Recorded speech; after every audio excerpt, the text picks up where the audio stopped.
So, good morning, students.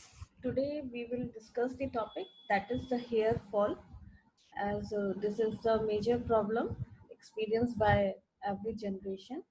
Uh, so, this problem and there is generally not a perfect solution to resolve this problem. So, this is uh, in spite of uh, treating this problem, we can avoid this problem by using some precautions by managing our diets and lifestyle. So let's begin the topic. First of all, what is hair fall? So the on looking forward, the basic structure of the hair. So hair grows on the human skin except palms and soles. Hair follicles, new hair cells arises from keratin protein here, and old hair cells they pushed out the skin hair loss. And average hair loss per day is around 100 to 150 hair strands. And this problem may be this problem may be alarming if the hair loss is less than 150 hair strands per day. That is a common thing. Then hair growth cycle or hair follicle cycle. When we talk about hair growth cycle, so anagen, catagen, telogen, and exogen. These are the four basic. These are the four basic steps, four basic phases of the hair growth cycle. First one is anagen. Anagen means active hair growth. Means the actively when the hair growth between 2 to 6 years, that phase is called as anagen. And catagen is the transitional hair growth that lasts 2 to 3 weeks. And transitional hair growth means after the 2 to 6 year, that catagen is 2 to 3 weeks of, and telogen is the resting phase that lasts about 2 to 3 months. At the end, in each and every hair, there is the anagen which is of 6 years around. Means hair growth for 6 years, then catagen phase come will for around 2 to 3 weeks, and then telogen phase when comes around, that is the resting phase. It lasts between 2 to 3 months, and at the end of the resting phase, the hair is shed out and the new hair replace it. Means in that particular route, after the telogen phase, that hair sheds out and then the new hair begins to grow. Then exogen is the part of the resting phase only. Okay, so this is the three phases in which our hair grows. Then what are the types of the hair loss? Basically, hair loss is known as the alopecia, and there are the following types of alopecia. First one is the involution alopecia.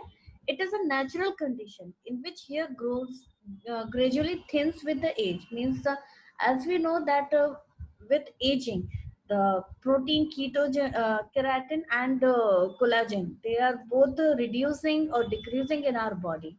So there is also certain other hormones imbalances also. The hair generally becomes thin.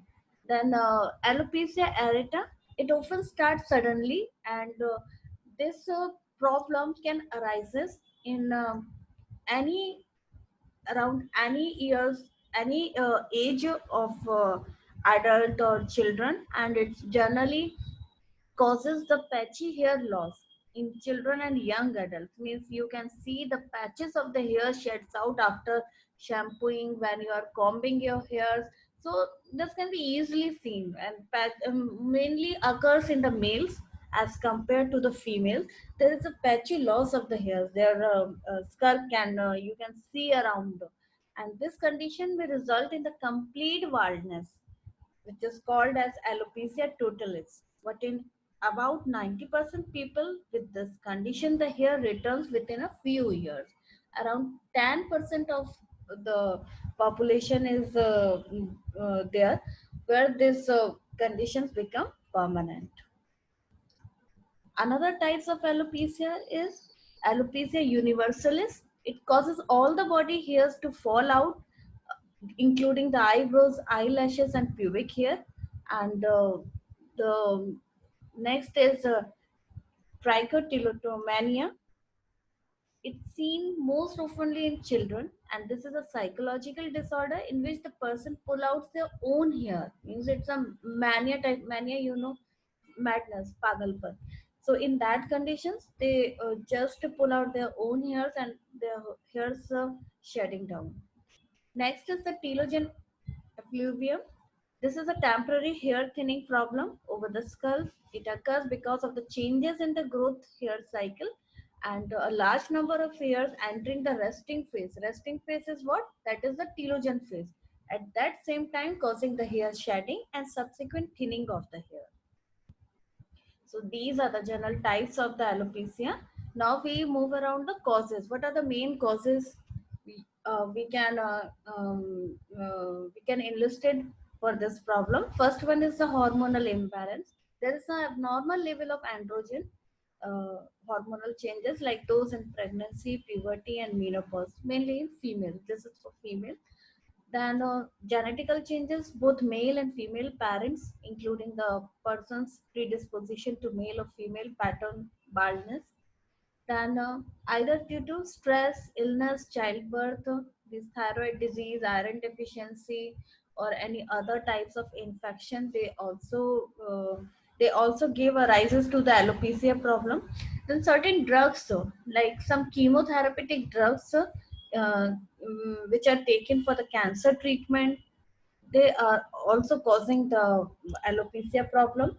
Then blood thinners tablet taken in heart block or diabetic conditions, beta adrenergic blockers, birth control pills. These all the drugs, they resulted into the hair loss problem. Like, so if any person faces the in previous history, he faces the burns, injuries, any type of accidents, they also cause the hair loss, but that is temporary. In such case, normal hair growth, they return to their condition once the injury heals. Then certain autoimmune diseases also causes alopecia. And cosmetic procedures also, if you use the different types of shampoos, other types of bleaching, hair straightening agents, some dyes, they also contribute to the hair thinning problem. And severe damage up to the hair causes permanent bald patches. Then what are the symptoms? How we can see that we are facing this problem? As we know that if the hair strength losses per day is less than 150, then this is normal. But if these all symptoms are also you can see these symptoms within you, then you can definitely says that you are suffering from this hair loss problem. First one is the thinning hair on the scalp. If you can see your scalp, if there is a receding hairline, that hairline is also getting broadened. Patches of the broken hairs, incomplete hair loss on the skull, excessive shading of the hair, rapidly weight loss, anemia or other stress conditions, patches of scaling that spread over the skull. If all these symptoms are seen, that you then you can say that you are suffering from the alopecia problem. So what are the treatment? So treatment and remedies include, first one is the, of course, prescription and over the counter drugs. Don't take any drugs by yourself. Just ask your doctor, or ask for some over the counter drugs. So first one is mostly used in hair loss problem is minoxidil, then finasteride. These are used.